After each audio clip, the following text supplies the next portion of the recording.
Around the year 570 CE, in the city of Mecca, a child was born who would change the world. His name was Muhammad, son of Abdullah. He was born into the tribe of Quraysh, one of the most respected tribes in Arabia. But his life began with hardship. His father, Abdullah, died before he was even born. His mother, Amina, raised him alone for the first 6 years of his life. Then she too passed away. At just 6 years old, young Muhammad was an orphan. After his mother's death, his grandfather Abdul Muttalib took him in. But just 2 years later, his grandfather also died.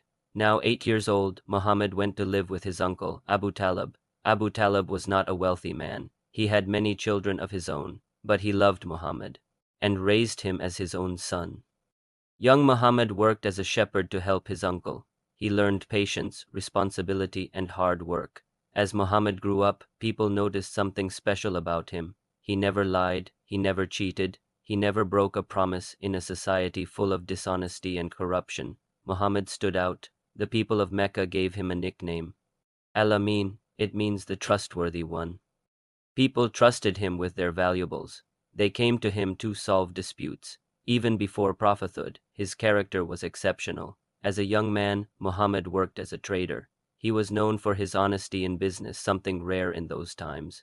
A wealthy businesswoman named Khadija heard about him. She was impressed by his reputation. She hired him to lead her trade caravan to Syria. When he returned, her servant reported something amazing. Muhammad had been completely honest. He made great profit for her business. Khadija was moved by his character. She was 40 years old. He was 25. She proposed marriage to him. He accepted. Their marriage was filled with love, respect, and support. Khadija would later become the first person to believe in his message. She stood by him through the hardest times. Muhammad was different from his people in another way. While the Arabs worshipped hundreds of idols, Muhammad never bowed to any statue. Something inside him knew this was not right. He began seeking the truth. He would often leave Mecca and climb a mountain called Jabal al-Nur, the mountain of light. There he would sit in a small cave called Hira.